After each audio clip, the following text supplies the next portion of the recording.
السلام علیکم ورحمۃ اللہ وبرکاتہ۔ بسم اللہ الرحمن الرحیم۔ آج میں آپ کے ساتھ یونس علیہ السلام کے واقعے کا تذکرہ کروں گی۔ یونس علیہ السلام میرے بہت پسندیدہ پیغمبر ہیں اور ان کے واقعے سے بہت کچھ سیکھنے کو ملتا ہے، اور ان کا واقعہ پڑھ کر انسان کا دل ہلکا ہو جاتا ہے۔ بہت ساری چیزیں جو ہیں اس کی سمجھ میں آنا شروع ہو جاتی ہیں اور نا امیدی جھٹ جاتی ہے اور امید کی کرن جو ہے اندر دور پڑتی ہے۔ یونس علیہ السلام اللہ کے بہت پیارے نبی تھے۔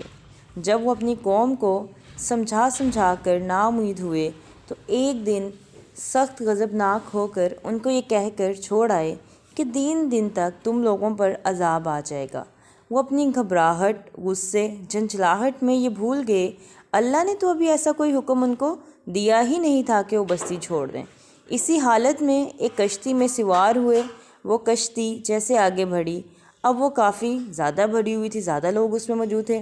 اب معاملہ کچھ یوں ہوا کہ اس میں سے ایک آدمی کو نکالنا ضروری تھا۔ اس بات پر کرہ ڈالی گئی اور نام یونس علیہ السلام کا آیا۔ اب کشتی والوں نے سوچا یہ تو نیک ہیں، ان کو پھینکنا نہیں چاہیے، کیونکہ آپ کو پتہ ہے کہ پیغمبروں کی اپنی ایک شان ہوتی ہے، ایک روب ہوتا ہے، ایک دبدبہ ہوتا ہے، ایک رتبہ ہوتا ہے۔ پر جب تینوں دفعہ یونس علیہ السلام کا ہی نام آیا تو ان کو سمندر میں پھینکنا پڑا۔ جب یونس علیہ السلام سمندر میں گرائے گئے تو مچھلی نے ان کو نگل لیا۔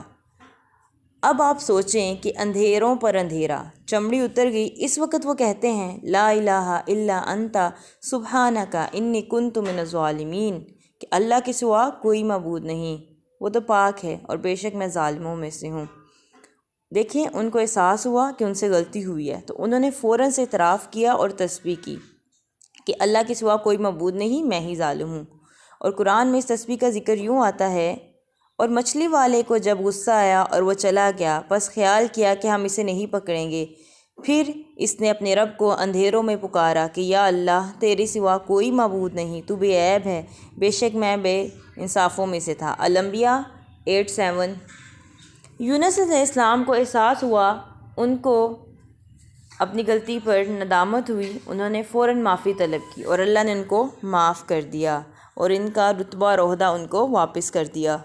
تو اس سے پتہ چلتا ہے کہ جب ہمیں اپنی غلطی کا احساس ہو تو ہمیں فوراً سے رجوع کر لینا چاہیے، توبہ کر لینی چاہیے، کیونکہ بحیثیت انسان ہم سب غلطی کرنے والے ہیں اور ہم سب کے اندر خامیاں ہیں۔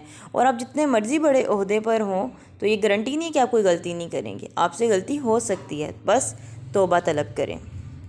اور ایک اور بات ایڈ کرنا چاہوں گی کہ یونس علیہ السلام کی قوم کو بھی احساس ہو گیا تھا، تو انہوں نے معافی جو تھی طلب کر لی تھی، تو اس لیے ان کی قوم سے عذاب ہٹا لیا گیا تھا۔ یہ واحد قوم تھی جس سے عذاب ہٹایا گیا تھا۔ اور آپ صلی اللہ علیہ وسلم کا فرمان بھی ہے کہ مجھے یونس بن متی پر فضیلت مت دو، مطلب کہ یونس علیہ السلام سے غلطی ہوئی تو ہرگز مطلب نہیں ہے کہ ہم انہیں الزام تراشی کریں اور کچھ غلط کہیں۔ اب اس واقعے سے ہم نے کیا کچھ سیکھا کہ ہم انسان ہیں، ہم کبھی بھی گھبرا سکتے ہیں، بڑے عہدے اور تقویٰ پر ہونے کے باوجود کبھی ہم سے غلط فیصلے ہو سکتے ہیں، ہم غلط قدم اٹھا سکتے ہیں، کیونکہ ہم انسان ہیں۔ اس پر ہمارا رویہ کیا ہونا چاہیے کہ فطری گھبراہٹ یا غصے میں جو کچھ ہو گیا کہ ہم اس پر ڈپریس ہو کر بیٹھ جائیں، خود کو نیچے گرائے رکھیں، نہیں، بلکہ فوراً ندامت کا اظہار کر کے توبہ کریں اور تسبیح شروع کر دیں، کیونکہ تسبیح ہر غم کا علاج ہے۔ جب آپ کسی کام پر کمٹمنٹ کریں اور فطری گھبراہٹ آڑے آنے لگے کہ میں یہ نہیں کر سکتا، تو یہ قصہ یاد کریں کہ یونس علیہ السلام کی تسبیح نے کیسے ان کا مقام ان کو واپس دلایا اور ان کی گھبراہٹ اور ان کے غصے کو دور کیا۔ یونس علیہ السلام پیغمبر تھے، ان سے پوچھ ہوئی تھی، پھر ہم کیوں سمجھتے ہیں کہ ہم جتنی مرضی خلاف ورزی کر لیں ہم سے سوال نہیں ہوگا، ہمیں تو بخش دیا جائے گا۔ یاد رکھیں، جو نعمت ہے نا وہ مصیبت بھی لاتی ہے، تو جب نعمت چھن جائے تب ہمیں اس کا احساس ہوتا ہے۔ تو نعمت جب آئے تو اس کی قدر کریں، قدردانی کریں اور مشکلوں کو بھی سمجھیں کہ اس کے پیچھے خیر ہے، اور دیکھیں توبہ کیسے انسان کو اس کا مقام واپس دلواتی ہے، اور غصہ، بے صبری کیسے انسان کا بڑے سے بڑا کام خراب کروا دیتی ہے۔ اگر آپ سے غلطی ہوئی، کسی کمٹمنٹ میں خرابی یا کمی ہو گئی تو فوراً تسبیح کریں اور اپنا آپ اللہ کے سامنے پیش کر کے اس سے محبت مانگیں اور معافی طلب کریں، کیونکہ اللہ تعالی ہم سب کے ہیں۔